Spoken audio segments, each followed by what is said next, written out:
The morning started like any other quiet, crisp air drifting over my pasture, the sound of goats grazing in the distance. But then the ground shook with the rumble of 10 full-size charter buses grinding to a halt at my gate. Doors hissed open, and suddenly it was chaos, hundreds of strangers spilling onto my property as if it were some kind of amusement park. They came with coolers, lawn chairs, speakers, even volleyball nets, shouting excitedly under a massive banner that read HOA Mega Summer Festival. And at the center of it all, perched in a hot pink blazer with her trusty clipboard and a megaphone, stood Karen, the HOA president, who had been trying for months to drag my land under her rules. She had told these people this was her community space. What she didn't know was that my steel gate wasn't just decoration, it was rigged to lock with one press of a button. That morning she hadn't just brought her followers into my field, she had marched them straight into a trap. Before we dive in, drop a comment with your location and local time. Let's see where everyone's tuning in from. The first thing that hit me that morning wasn't the sunlight cutting through my blinds or the familiar sound of goats bleating from the pasture. It was the deep, thunderous rumble that seemed to shake the ground beneath my porch. I set down my coffee cup and leaned forward, squinting past the mist rising from the field. That's when I saw it, not one, not two, but a full caravan of 10 charter buses crawling up the gravel drive like an invading army. Their diesel engines coughed out black exhaust that floated into the cool morning air, smearing across the horizon. At first I thought maybe I was dreaming, or maybe some tourist company had taken a wrong turn off Route 21. But then the buses screeched to a stop right at the mouth of my driveway, the drivers throwing open their doors in perfect mechanical unison. What poured out next almost made me drop my coffee altogether. Wave after wave of people came streaming down the metal steps. Families lugging coolers, kids clutching inflatable toys, teenagers dragging portable speakers, retirees with folding chairs. Some even had grills strapped to rolling carts, the kind you'd expect at a tailgate, and above their heads fluttered a massive vinyl banner that read in bold letters, HOA Mega Summer Festival, thanks to our generous host. My jaw clenched. I hadn't agreed to host anything except my goats and a few barn cats. My land had never been part of the HOA, not yesterday, not last year, not ever. And yet here they were, hundreds of uninvited guests, spilling out across my pasture like it was some county fairground. I didn't need 3 guesses to know who was behind this circus. At the very front of the lead bus, standing tall in a hot pink blazer that could have blinded a pilot, was Karen. She clutched her clipboard in one hand like it was a royal scepter and gripped a megaphone in the other. Even from my porch, I could hear her voice cutting through the air like a chainsaw. Welcome, everyone. Today we reclaim community space from selfishness. This is our greenbelt, and no one can keep us from enjoying it. Selfishness. That word stabbed at me. She wasn't just trespassing. She was staging a morality play, and I was the villain of her script. For months, Karen had been on a crusade to absorb my land into her HOA kingdom across the road. She had sent me letters claiming my barn was the wrong color, despite it being none of her jurisdiction. She had cited fake ordinances about my goats. She even once accused me of unauthorized vehicle storage because my truck was parked near the fence line. Every attempt was designed to pressure me into submission, to force me to voluntarily join her association so she could pad her empire with more dues. But I hadn't budged. Instead, I had prepared. 2 weeks earlier, I'd noticed flyers in the neighborhood mailbox cluster. They advertised this very festival, complete with a cheerful map that highlighted my property as if it were already a public park. That's when I knew Karen wasn't bluffing anymore. She was planning a full-scale land grab, complete with propaganda. So I'd reinforced my steel gate, installed a new electronic lock that synced directly to my phone, and rerouted my security cameras for full coverage of the drive. I wasn't just ready, I was waiting. Now standing barefoot on the porch, with my coffee cooling in my hand, I felt a strange calm settle over me. Karen thought she was staging a show of power. What she didn't realize was that she had just walked 10 buses worth of witnesses into her own undoing. I slipped on my boots and stepped off the porch, the gravel crunching underfoot. The closer I got, the clearer the scene became. My once quiet pasture had been transformed into a chaotic carnival. Folding tables popped open like jack-in-the-boxes. Grill lids clanged. Teenagers strung up bunting between my oak trees, as if rehearsing for a commercial. A few kids ran screaming after one of my goats who bleated in protest before darting away. Karen stood tall, beaming like a conquering general. She raised her megaphone and shouted, "This is a community victory. Thank you to our generous host." She paused and gestured toward my house as though I'd agreed to any of this. Laughter and claps erupted from the crowd, though some applause was hesitant, like not everyone bought into her narrative. I glanced down at my phone. 8:59 a.m. 1 minute until showtime. My thumb hovered over the lock button. I passed by clusters of families setting up picnic blankets. Some gave me cheerful waves, clearly oblivious to the reality of what was happening. Others avoided my eyes, maybe already sensing the truth. That was when I spotted him, a familiar face in the crowd. It was Tom Caldwell, a zoning clerk from the county office. Months ago, he had warned me off record that Karen was obsessed with my land and was pushing creative interpretations of buffer zone law. Now he sat on a folding chair, looking deeply uncomfortable. As I walked past, he leaned closer and muttered under his breath, "This isn't public land." She lied. I gave him the smallest nod and kept walking. At exactly 9:00, I tapped my screen. The sound was subtle but powerful, a low metallic thunk that echoed across the drive as the gate's motors engaged. The steel arms swung inward with a heavy groan clanging shut behind the last bus. The red keypad light blinked, sealing with finality. Confusion rippled through the crowd. Parents glanced at the gate. Kids stopped mid-laugh. Even the bus drivers shifted nervously. The buses, all 10 of them, now sat like hulking barricades inside the entrance, cutting off any quick escape. Karen turned, expecting applause for her grand entrance, but froze when she saw the locked gate. Her megaphone squealed in feedback. "What's going on?" she barked, her voice pitched higher, trembling at the edges. I leaned against a fence post, lifted my coffee cup, and spoke loud enough for all to hear. "You're on private property. 10 buses worth of uninvited guests. That's trespassing." My words landed like stones dropped into water, sending ripples of unease through the crowd. People started murmuring, looking at each other. Some shifted their weight already, regretting stepping off those buses. Karen raised her megaphone, desperation creeping into her tone. "Don't listen to him. This is our land now. We have rights." But her eyes betrayed her. Panic flickered beneath her bravado. One of the bus drivers, a burly man with sweat darkening his cap, shuffled toward me. He lowered his voice. "Ma'am told us it was a public event. We were just hired to bring them here." I didn't smile. "Then you better park those buses tight because nobody's leaving until the sheriff sorts this out."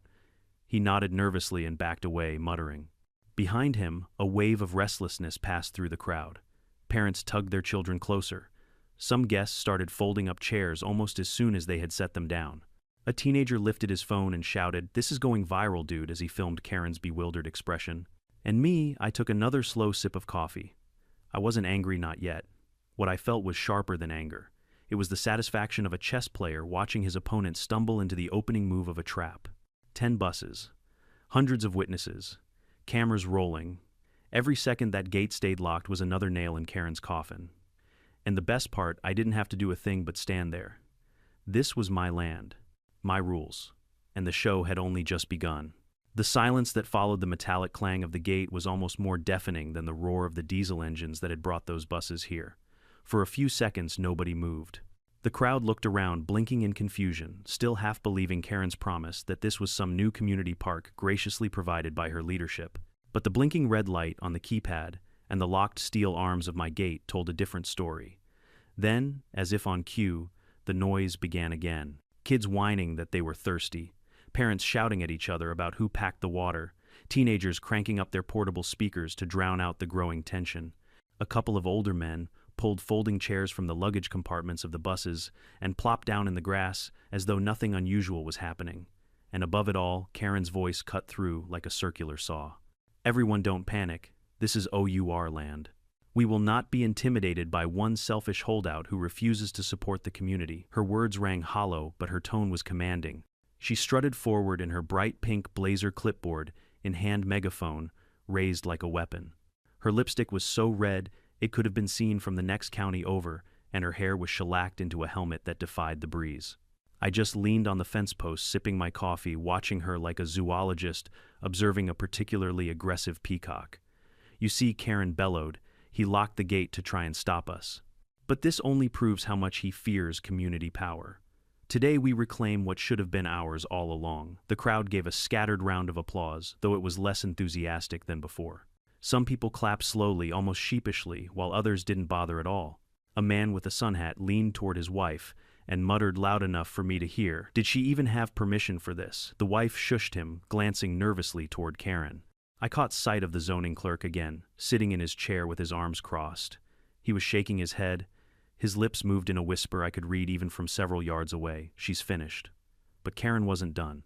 She strutted toward me, her heels sinking into the gravel. Her eyes locked onto mine like a hawk sizing up prey. "Open this gate right now," she hissed into the megaphone, though her voice carried enough to reach the first few rows of lawn chairs. "You are making a mistake you will regret." I let a slow smile spread across my face, not of humor, but of certainty. "Karen, you brought 10 buses filled with people onto private property without permission. If anyone's making a mistake, it's you." Gasps rippled through the nearest cluster of families. A boy of about 12 turned to his mother. "Mom, is he serious?" The mother's lips tightened into a line. Karen faltered for half a second, then snapped back with her trademark venom. "This isn't private, this is community land. Everyone here is a witness." I raised my phone, showing the glowing screen with my security app open. "Everyone here is a witness, all right. A witness to trespassing."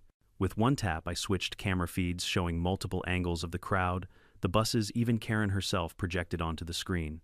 "Smile, Karen. You're on candid camera." That made the murmurs louder. Some people began backing away from Karen, realizing this wasn't the feel-good picnic they'd been promised. Then came the sound I'd been expecting, the high-pitched buzz of drones lifting into the air.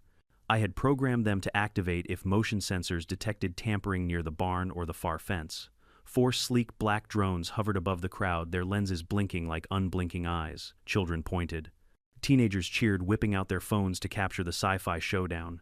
One of the bus drivers muttered something about hazard pay and lit a cigarette. Karen's face flushed crimson beneath her makeup. She swung her clipboard like a shield, as though she could swat away the reality closing in on her. "This is harassment," she screeched.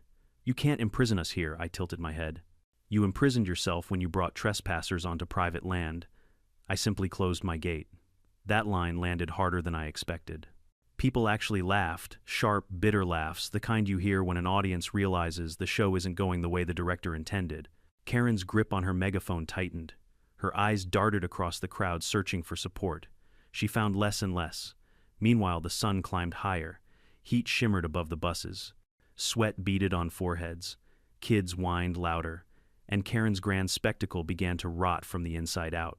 A middle-aged man with a beer belly stomped forward, jabbing a finger at Karen. "You told us this was the new HOA park. You said we could bring our families here." Karen plastered on her politician's smile. "And you can. It is our park. He's just being—" The man cut her off. "There's a giant sign at the gate that says, 'Private property.'" "You lied." That was when the first real cracks began to spread. Others joined in, voices rising. "Yeah, Karen, you said this was approved. My kid's dehydrated. We paid for catering. Where is it?" Karen shouted back, but her words were drowned out by the chaos. The 10 buses idled like restless beasts, engines rumbling, exhaust clouding the air. I stood calmly, letting the spectacle play out. I didn't need to yell. I didn't need to posture. The truth was burning through her lies faster than any fire I could have lit myself. And then came the sound that sealed the moment, the distant wail of sirens. Sheriff's vehicles still several miles away, but close enough for the crowd to recognize. Heads turned toward the road. Relief spread across some faces, panic across others. Karen tried to rally one last time, thrusting her clipboard into the air. "Don't be afraid, we're within our rights." But the crowd wasn't listening anymore. They were already turning against her. One teenager climbed onto the hood of a bus and shouted into his phone camera, "Day 1 of the HOA hostage crisis. #BusKaren. This is insane." His friends laughed and whooped, posting live updates for thousands to see. Karen's megaphone screeched again as she tried to shout over them, but her voice cracked. Her aura of authority was crumbling. And me, I just leaned back against the post, sipping my now lukewarm coffee, savoring the moment. This wasn't just a battle over land anymore. This was theater. And Karen had cast herself in the role of villain, live-streamed for the whole county, and soon the whole internet to see. By the time the sheriff arrived, there would be no doubt left. The truth was already marching across the field like an army of shadows, and Karen's pink blazer couldn't block it. I knew then that my trap had sprung perfectly. 10 buses, 500 witnesses, dozens of cameras, and Karen's empire about to collapse under its own weight. By the time the sheriff's sirens drifted closer, the pasture had become a boiling pot of chaos. The sun was high, now burning down with merciless heat, and the cracks in Karen's fantasy of a community celebration were splitting wide open. My once quiet land was littered with folding chairs, half-unpacked picnic baskets, and children sprawled in the grass, their faces sticky with sweat and boredom. The sheer scale of it all was absurd. 10 buses worth of people scattered across my property, like refugees from a failed carnival. Some tried to make the best of it, setting up board games or blasting music. Others stood near the locked gate, staring at the blinking red light on the keypad as if they could will it to turn green. A small group gathered near the bus drivers demanding answers. The drivers themselves looked more and more uneasy. I watched as one leaned against the side of his bus cigarette dangling from his lips. He shook his head slowly, muttering something about never again to the driver next to him. Another was pacing, cell phone pressed to his ear, probably explaining to the company why he and 9 colleagues had unknowingly ferried a mob into private property. And then came the live streams. Everywhere I looked, phones were held high. Teenagers balanced on coolers narrating the fiasco like amateur reporters. One girl with neon green hair shouted, "Day, one of HOA meltdown live from the prison pasture," and spun around to capture Karen gesticulating wildly in the background. Her stream drew cheers from her friends, and I had no doubt those clips were already racking up views online. I could almost hear the hashtags forming number bus Karen, number pasture prison, number HOA hell. Karen, of course, was trying to wrestle the narrative back under her control. She stomped to the center of the crowd, clipboard raised like a holy relic. "Don't listen to him," she barked through her megaphone voice, cracking with strain. "This land was promised to the community. We are exercising our rights as taxpayers." Her words might have carried weight in a quiet boardroom, but here, in the sweltering heat, surrounded by sweating families who were beginning to regret coming, they landed like stones dropped into a puddle. Ripples of murmurs spread, not applause. A woman near the buses yelled, "Promised by who?" You another added, "You said there'd be shade, food, and bounce houses for the kids. Where is it, Karen?" The irony made me chuckle under my breath. For all her grandstanding, she hadn't even bothered to provide the basics. She had assumed my land would do the heavy lifting of impressing her followers. Now, with the heat climbing and tempers fraying, the crowd was turning restless. A few men dragged a heavy picnic bench across the grass, positioning it near the gate. I narrowed my eyes, already guessing what they intended. Sure enough, they hoisted it up and rammed it against the steel bars. The clang echoed like a gunshot. The gate didn't budge, not even a shiver. My contractor had built it to withstand livestock, weather, and desperate trespassers alike. The men grunted and shoved again, the wood splintering against the unyielding steel. After the third failed attempt, one of the bus drivers marched over, waving his arms. "Cut it out," he snapped. "That's criminal mischief on top of trespassing. You want to get arrested too." His words carried more authority than Karen's megaphone. The makeshift battering ram dropped with a thud, and the men slunk back, muttering curses. I stayed where I was, calm, letting the moment speak for itself. Every failed attempt at rebellion only underscored one thing: they were trapped not by me, but by Karen's lies. Meanwhile, the live streamers had a field day. "Epic fail," one boy narrated into his phone, zooming in on the broken bench. "Karen's army tries, jailbreak gate wins." Stay tuned for more HOA madness. The chat bubbles popping up on his screen flashed words like "LOL," "Karen strikes again," and "This is better than Netflix." I let myself smile. Sometimes the internet was cruel, but sometimes it was a mirror showing the truth faster than any courtroom could. Karen's face, however, was a mask of fury. Her cheeks flushed, sweat dripping from her carefully sculpted hairline. She stormed toward the group of parents gathered near the buses. "Don't believe him," she shouted, her voice wobbling. "This land is for everyone. We are victims here." But the parents weren't buying it anymore. One mother clutched a crying toddler and snapped, "Victims, you tricked us into trespassing. My kids overheated because of you." Another man waved the glossy flyer Karen had distributed. "You drew his land on this map and called it a community greenbelt. You lied, Karen." He jabbed the paper in her face, and for a moment I thought she might actually hit him with the clipboard. Instead, she spun on her heel and shouted at me, "This is illegal. You can't keep us here against our will." I raised my phone, letting the security app's screen glow for all to see. "Already called the sheriff. He'll sort this out." That sent another wave of murmurs through the crowd. Suddenly people weren't angry at me, they were angry at Karen. Nervous glances darted her way. Children tugged on sleeves, whispering that they wanted to go home. Even the zoning clerk finally stood, raising his voice above the din. She knew this was private property, I told her myself. Don't drag the rest of us into her obsession. The words carried weight. He was, after all, a county official, and just like that, the tide shifted further. The crowd began to split into factions. One group clustered around Karen, still loyal or too embarrassed to admit they'd been fooled. Another gathered near the buses, demanding the drivers take them home. A third simply sat in the grass, muttering into their phones, too exhausted to care. From my vantage point by the fence, I studied it all like a chessboard. Each faction was another fracture in Karen's control. Each murmur, Each angry accusation was a pawn slipping out of her grasp. Meanwhile, my goats, blissfully unaware of the drama, had retreated to the far edge of the field. Their bells tinkled faintly in the breeze, a soundtrack of calm absurdity against the human storm. I checked my watch. The sheriff couldn't be more than 10 minutes away now. Karen must have sensed it too, because her voice grew shriller, her movements more erratic. She paced the grass, barking orders into her phone, waving her arms at her dwindling supporters. Her pink blazer, once a symbol of control, was now blotched with sweat. Her carefully styled hair frizzed in the humidity. She looked less like a queen and more like a desperate performer trying to keep a failing show alive. And through it all, the cameras never stopped rolling. I realized then that I didn't need to say much. Silence was my sharpest weapon. Every second I stood calm, every sip of coffee I took while Karen flailed was another nail in the coffin of her credibility. When the sheriff finally arrived, blue and red lights flashing down the road, the crowd erupted, some in cheers, others in panic. Karen bolted toward the gate, clipboard flapping, shouting, "Officer, arrest him, he's holding us hostage." But I stayed where I was, leaning against the post, watching the pieces fall exactly where I'd expected. This was no longer just about land. It was about truth colliding with lies in front of hundreds of witnesses, and now in front of the law.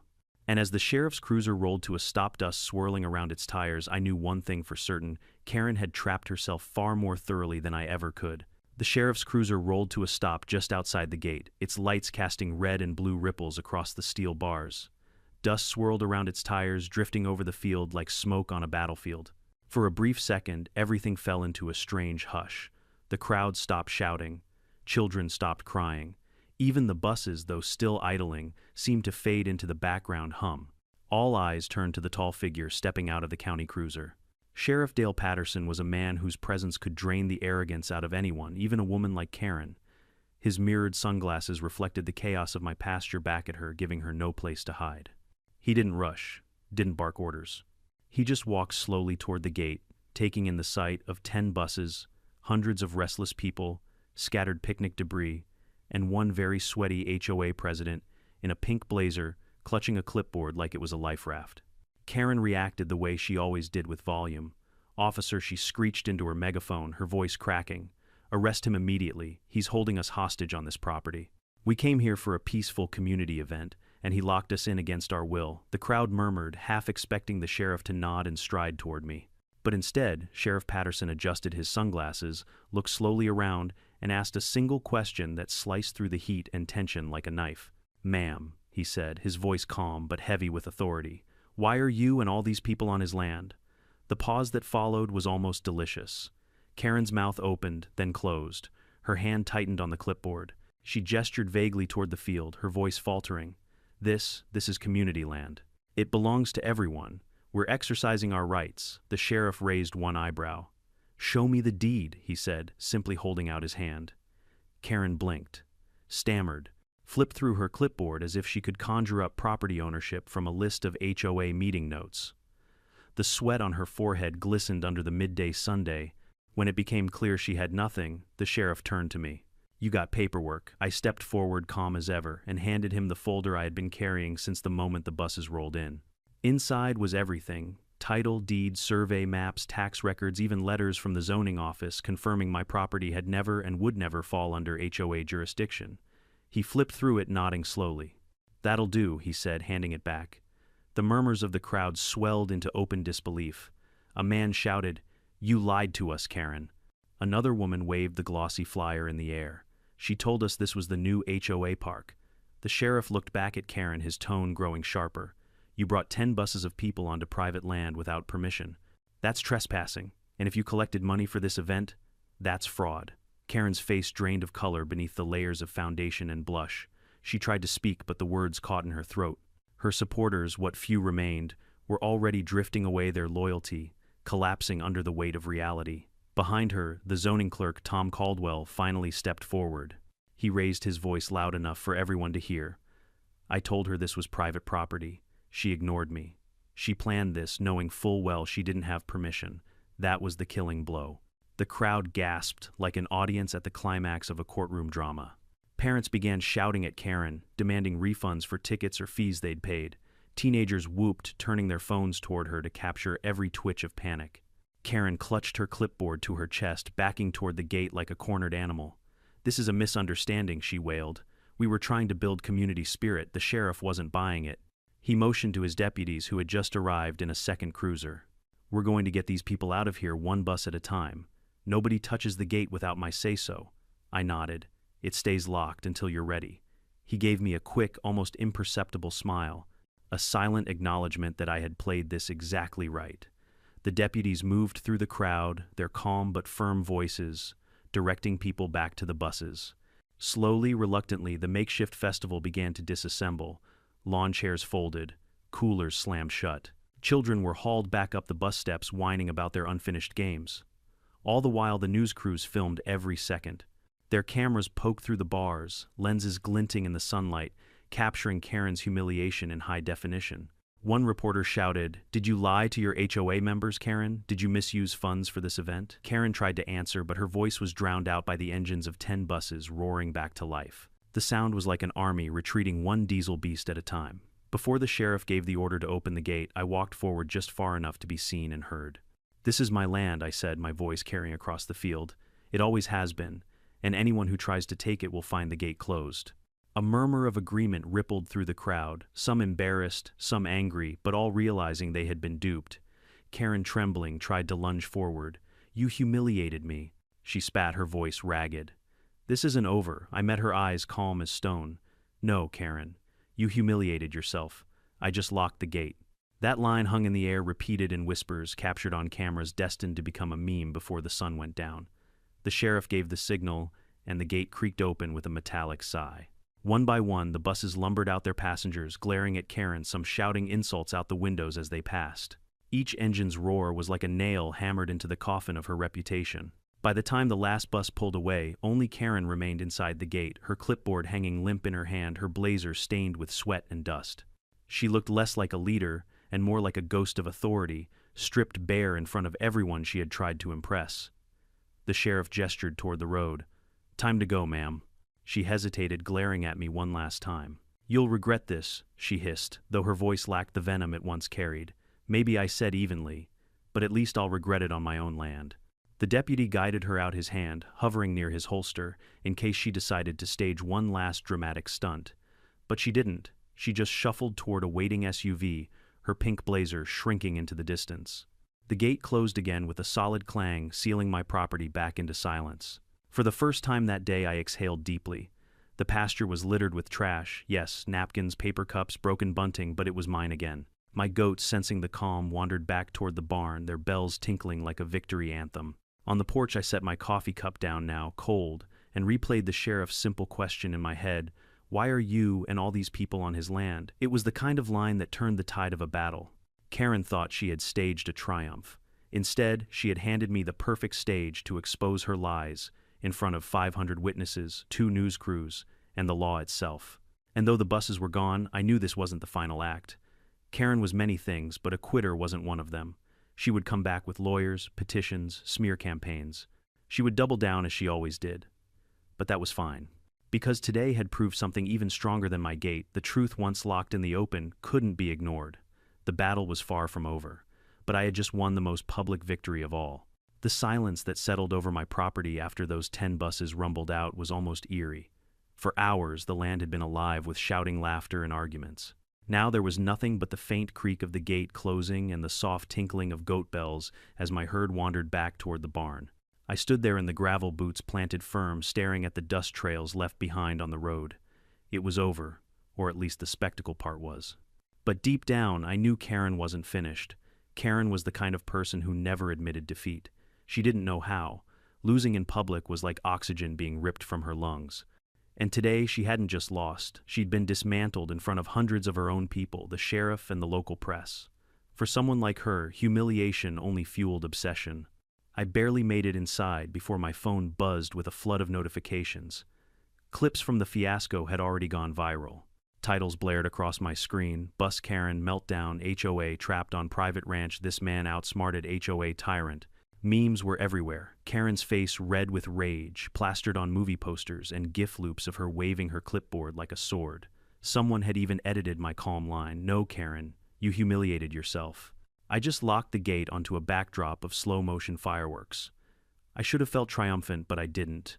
Not entirely. Sure, the internet was laughing at her, but I knew humiliation didn't dissolve people like Karen. It hardened them. Somewhere in that pink blazer of hers, she was already scheming. The first shot of her counterattack came quicker than expected. The very next morning, a thick envelope appeared in my mailbox. Inside was a cease and desist letter full of pompous legal jargon, accusing me of unlawful detention of community members, reckless endangerment, and intentional infliction of emotional distress. The document demanded a public apology, immediate payment of damages, and a promise never to obstruct HOA events again. I laughed out loud, then slid the papers into a folder labeled evidence. Not an hour later, my phone buzzed again. A local TV station aired an interview with Karen. She sat in a studio looking somber, her pink blazer traded for a navy dress that screamed reasonable professional. With crocodile tears welling at the corners of her eyes, she described how I had entrapped innocent families and traumatized children. She claimed people had fainted from heat, that I'd endangered lives by refusing to unlock the gate. Watching it, I almost spit out my coffee. She had conveniently omitted the facts. The sheriff had been present, people had left unharmed, and the only trauma anyone suffered was the realization they'd been lied to. But the kicker, while she spun her narrative, the station cut to footage of the sheriff's press conference, where he calmly stated, "This was trespassing, plain and simple. The land is private." The HOA had no authority to host an event there. Karen's attempt to rewrite the story was crumbling before it even left the station's cameras. Still, I didn't underestimate her. For every public loss, Karen always had another angle. That evening, my attorney Lena Torres, a sharp-witted woman with a reputation for dismantling overzealous developers, called me. "I saw the broadcast," she said, her voice brisk. "She's digging her grave deeper. Don't engage. Document everything. We're building a wall of evidence here, and she's supplying the bricks herself." I exhaled, grateful for Lena's steadiness. "She sent me a cease and desist this morning," good Lena replied. "Keep it. That'll look fantastic when we counter for harassment and defamation. Trust me, you're standing on bedrock. She's thrashing on quicksand." Despite Lena's confidence, the next few days were a grind. HOA board members began sending out panicked emails, some leaked to the press, blaming Karen for misusing HOA funds. Rumors swirled that she had paid for all 10 buses, catering deposits, and even promotional flyers out of community money without approval. I received anonymous messages from residents apologizing for trespassing, admitting they'd been misled. One even included screenshots of Karen's group chat where she boasted about teaching the rancher a lesson. The scandal snowballed. Local news anchors chuckled openly while reporting on Bus Karen. Late-night radio hosts joked about holding HOA meetings inside cattle pens, and one editorial in the county paper bluntly declared, "This is what happens when power meets property lines." Still, Karen fought on. She began staging little press events outside the HOA clubhouse, speaking with reporters about uncooperative neighbors. She printed glossy pamphlets portraying herself as a community champion standing up against selfish land barons. But the tide had turned. Instead of rallying her people, she was bleeding their trust. One afternoon, a former HOA board member showed up at my gate. He held out a USB drive in a trembling hand. "I can't stand by her anymore," he muttered. "You'll want to see these." Later that night, I plugged it in. My stomach knotted as I read through dozens of emails and documents. Karen had been scheming for months, not just about my property, but about others too. She had drawn up plans to annex several lots, inflate dues, and even funnel HOA funds into a personal account labeled Community Growth Initiative. The evidence was damning. I forwarded it all to Lena, who nearly cackled over the phone. "This is it," she said. "She's finished. You hold on to this, and if she so much as breathes in your direction, we file a lawsuit she can't crawl out from under." The final blow came not from me, but from within her own camp. A week later, the HOA board convened an emergency meeting. Word spread fast, and though I wasn't invited, the whole county heard what happened. Karen was stripped of her presidency. The board voted unanimously to open an investigation into misused funds. By the end of the week, her house, once the biggest in the subdivision, was quietly listed for sale. I stood on my porch the night I heard the news, the cool air wrapping around me like a blanket. My goats grazed peacefully, oblivious to the storm that had raged and broken. The steel gate glinted in the moonlight, silent, steady, unyielding, just like it had been when Karen tried to breach it. But even in her downfall, I couldn't shake the feeling she'd try again. Maybe through lawsuits, maybe through intimidation, maybe through sheer stubbornness. People like Karen didn't fade quietly. I poured myself another drink, sat back in the porch chair, and looked across the pasture. The land was scarred, trampled grass, discarded trash ruts from bus tires, but it was still mine. Mine to protect, mine to defend. and I promised myself that if Karen or anyone like her tried to cross that line again, I'd be ready. Because the lesson of that day wasn't just about locking a gate. It was about showing that sometimes the simplest act of defiance, closing a door, standing your ground, refusing to bow, was enough to topple even the loudest tyrant. Karen had tried to turn my land into her stage. She hadn't realized I'd already written the script. And this act, it was only the beginning. The morning after Karen was stripped of her HOA presidency, I woke to an unusual quiet. For the first time in months, my phone wasn't buzzing with HOA letters, emails, or Karen's shrill voicemail threats. The only sound was the low murmur of my goats, bleating as the sun crept over the hills, throwing long golden light across the pasture. I wanted to believe it was over, that the nightmare had finally collapsed under its own absurdity, but in my gut I knew better. Karen wasn't the type to retreat gracefully. She was the type who would burn her own house down if it meant singeing her enemies in the process. By noon, the next wave arrived, this time not with buses, but with paperwork. A courier in a suit showed up at my gate carrying a thick stack of documents in a leather case. He introduced himself with a thin smile, sliding the packet under the bars like a smuggler passing contraband. "Miss Holloway's legal representatives," he said before retreating into his black SUV without another word. Inside the packet was a sprawling list of demands, restitution for psychological damages, reimbursement for event expenses, and even a claim for lost community trust. The document was 20 pages of bloated nonsense that boiled down to one thing: Karen was suing me.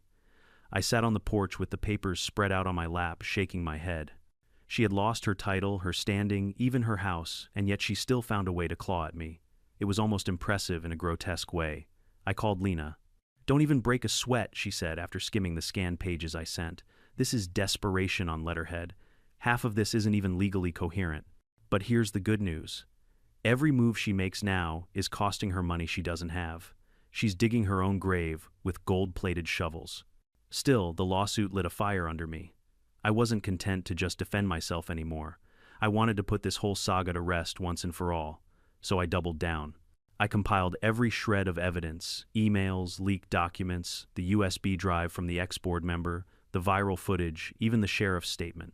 I organized them into binders thick enough to use as doorstops. Meanwhile, the internet wasn't letting Karen breathe. Hashtags like #BusKaren and #LockedGate were trending again, with people across the country weighing in. Memes of her pink blazer popped up everywhere, paired with captions like, "When you order a park on Wish," or "HOA Hostages of America." But Karen, in her delusion, tried to spin it. She started appearing on fringe podcasts, claiming she was the victim of a land baron conspiracy, and that I had orchestrated the entire fiasco with actors posing as neighbors. The wildness of it made her look unhinged, but I knew better than to underestimate how far she'd go. The real escalation came a week later.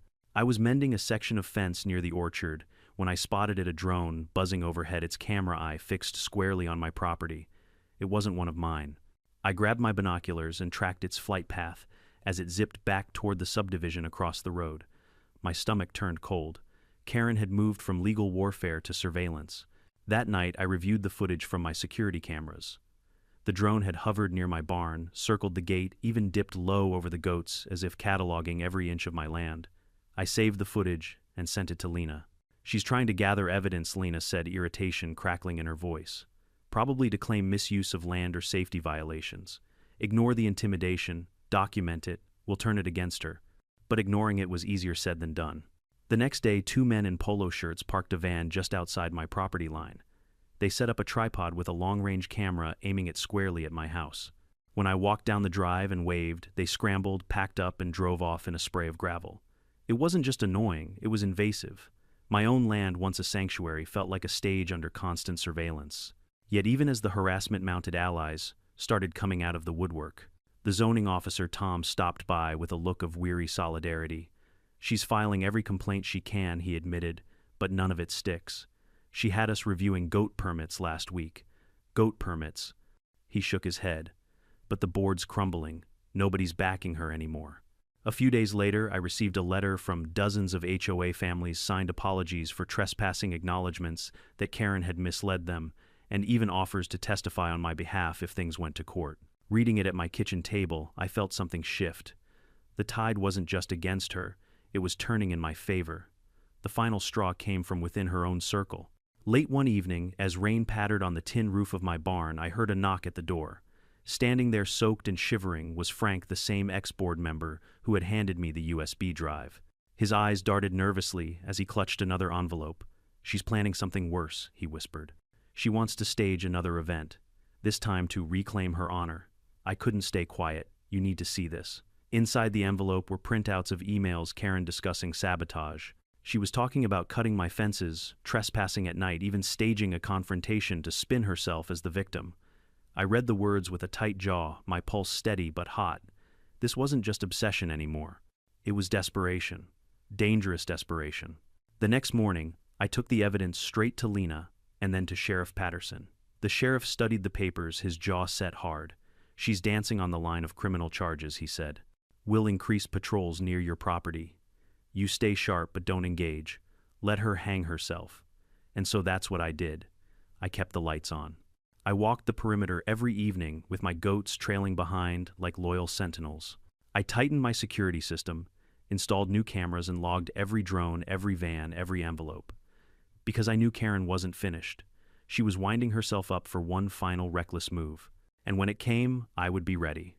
As I sat on my porch that night, the pasture glowing under bright security lights, I thought about how far this had gone. 10 buses, a locked gate, viral memes, legal harassment, drones, and now sabotage plots.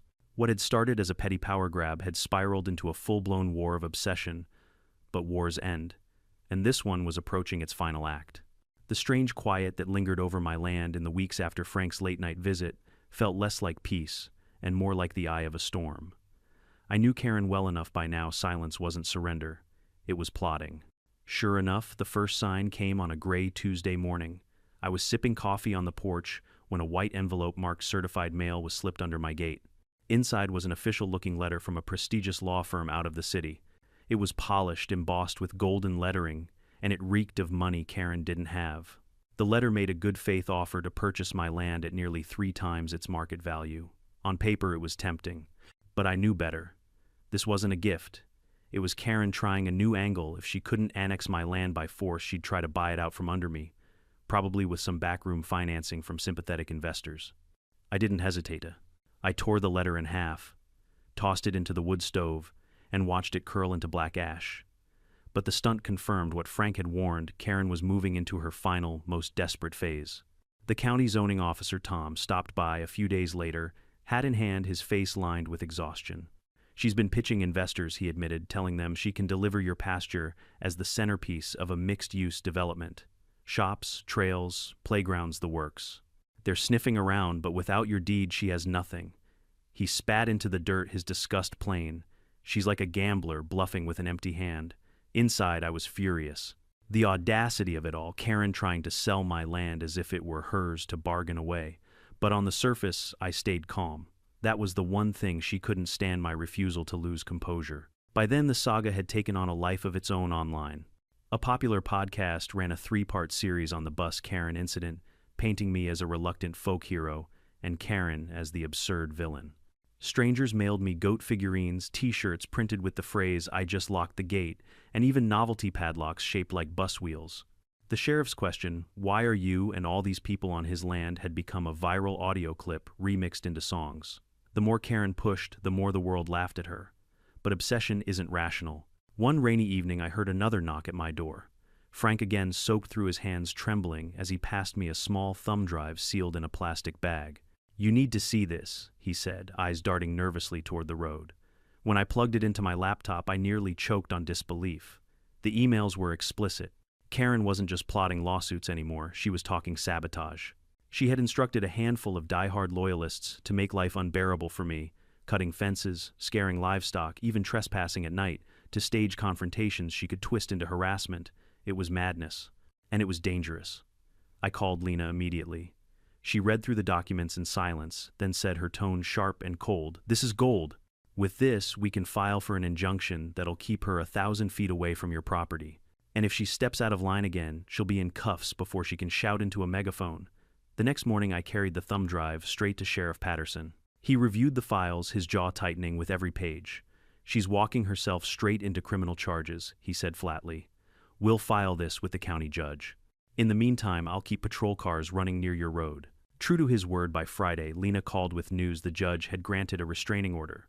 Karen could no longer legally step foot within 1,000 feet of my land. I printed the document, laminated it, and hung a copy right by the gate. For once, the law stood tall and visible like armor. But if I'd learned anything, it was that Karen didn't obey boundaries. Not fences, not gates, not even the law.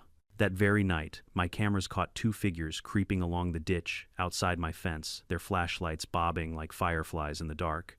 They never crossed the line, but they lingered long enough to send a message. I sent the footage to the sheriff, who dispatched a patrol car. By the time it arrived, the figures were gone. Ghosts in the night. The escalation didn't rattle me as much as it used to. If anything, it hardened my resolve. I doubled my cameras, installed motion-triggered floodlights, and kept a spotlight trained on the steel gate like it was the front line of a fortress.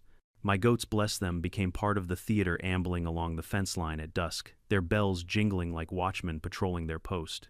Meanwhile, Karen's life was unraveling in public. Emails leaked to the press showed she had used HOA funds to rent the 10 buses, pay for catering, and even retain that expensive law firm, all without board approval. The HOA community, furious at being duped and billed for her ego trip, turned on her. Local news anchors openly mocked her. Commentators nicknamed her Bus Karen and the Pink General. Even her allies abandoned ship. Board members who had once stood proudly beside her began leaking more documents to reporters and apologizing to neighbors. One HOA family even sent me a handwritten note apologizing for trespassing and thanking me for holding the line when no one else dared. It was surreal. My quiet ranch, once a target, had become a symbol. Yet Karen's obsession didn't stop. She began appearing on fringe online forums, spinning elaborate conspiracies about me being part of a shadow cabal of landowners. She claimed the sheriff was biased, the news manipulated the goats, weaponized as psychological intimidation. Her words grew wilder, her credibility thinner, but the venom never dulled.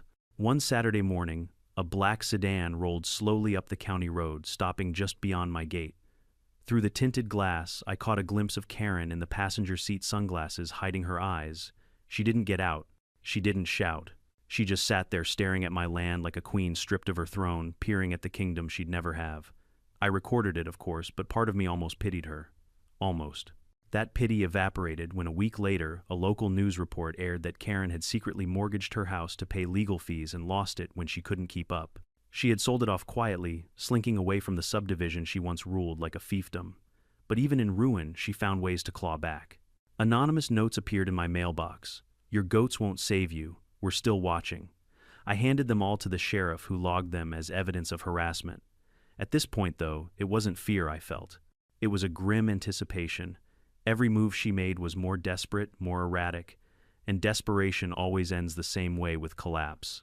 Standing on my porch one crisp evening, I watched the sun sink behind the hills, the steel gate glowing orange in the last light. My goats grazed peacefully, bells chiming softly, oblivious to the storm of human drama. I thought back to the day those 10 buses rolled up to the clang of the gate, locking shut to Karen's shrill cries through her megaphone. It all felt distant now, like the opening act of a long play. But I could sense the finale approaching. Because Karen wasn't just beaten, she was unraveling. And when people like her unravel, they don't do it quietly. No, I knew the last act was coming. And I was ready. The dawn of what would become the final chapter in the saga broke with an unusual stillness. The air was crisp, the sky painted with pale streaks of violet and gold. My goats moved lazily through the dew-soaked grass, their bells chiming softly like a morning hymn. The steel gate stood gleaming in the first light, not just a barrier anymore, but a symbol, a sentinel that had weathered every storm Karen had thrown my way. By then, weeks had passed since the injunction. Karen's presence had all but vanished from the county roads and HOA boardrooms. She had been ousted from power, her house sold under financial strain, her reputation shredded by viral memes and leaked emails. To most people, the story was over. A lesson in overreach, a cautionary tale about entitlement gone wild. But I couldn't shake the instinct that she had one last card to play. People like Karen didn't just disappear. They reinvented themselves, clawing for one final gasp of relevance. I was right. That morning, a county vehicle pulled up to my gate. It was Tom, the zoning officer, wearing his usual wide-brimmed hat and a tired but genuine smile. He handed me a thick envelope, the county seal stamped on the front. "It's done," he said simply. Inside were official documents, signed, sealed, permanent. The county had formally recognized my property as non-HOA in perpetuity. It was ironclad, no petition, no vote, no committee could ever attempt to claim jurisdiction over my land again without my explicit consent. Holding those papers, I felt something close to dizzy relief. Months of harassment standoffs and courtroom maneuvers had boiled down to this, a simple truth finally etched into law. But as I savored that victory, Karen's final unraveling was playing out elsewhere. Local news ran footage of her leaving the courthouse with her attorney head down, refusing to answer questions about fraud, misuse of funds, and harassment. The anchors' voices were tinged with disbelief, even ridicule. This was the same woman who once strutted in neon blazers, barking orders through a megaphone. Now she was a diminished figure, clutching a fraying clipboard like a shield against the cameras. Neighbors told me she'd moved into a rental 2 towns over. Others whispered she'd fled the state. Either way, her reign was over. And yet what struck me most wasn't the schadenfreude, it was the emptiness. For months, Karen's chaos had filled my days: fences to repair drones, to track lawyers, to call goats, to protect. Now with her gone, the silence felt heavier than I expected. But silence can also heal. A week later, I received a handwritten letter from a family who'd once boarded one of Karen's buses. They apologized for trespassing, thanked me for standing firm, and invited me to a community meeting. At first, I hesitated. The last thing I wanted was to sit in a room full of HOA members. But something in their words rang sincere. Curiosity nudged me, and I decided to attend. That evening, I drove across the road for the first time in months. The subdivision clubhouse was small, its folding chairs filled with maybe 30 people. Their faces carried a mix of shame and hope. One by one, they stood to apologize. For believing Karen's lies, for following her onto my land, for not questioning her authority sooner. When it was my turn to speak, I didn't rant or gloat. I simply said, all I ever wanted was to live peacefully on my land. I don't hold grudges against families. My fight was with her abuse of power, not with you. We talked for an hour about boundaries, respect, and communication. When I left, several shook my hand and one child shyly asked if they could meet my goats someday. That simple request hit me harder than all the legal victories combined. It meant the wall between us was starting to crumble. Over the following weeks, something remarkable happened. Slowly, the community mended. The HOA issued a public statement admitting its errors and promising reforms. The county revised zoning bylaws to explicitly protect independent properties like mine. And little by little, neighbors began waving again when they drove past, no longer seeing me as the enemy but as the man who stood his ground. My land, once scarred by bus tires and trampled grass, began to heal too. I reseeded the pasture, repaired the fences, and scrubbed the barn until the smell of hay and cedar replaced the stench of diesel exhaust. My goats thrived, blissfully unaware they had become internet celebrities. Tourists occasionally drove by to snap photos of the infamous gate, but mostly life returned to the rhythm it had always known. Karen, meanwhile, became a ghost story. At neighborhood barbecues, people joked, "Don't go full bus Karen," whenever someone got too pushy. Teenagers laughed about the memes. Some said she was starting over far away. Others whispered she was still lurking, nursing her grudge. But none of it mattered. She had no power here anymore.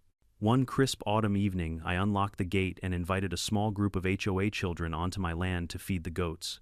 Their laughter echoed across the pasture, replacing the angry shouts I once endured.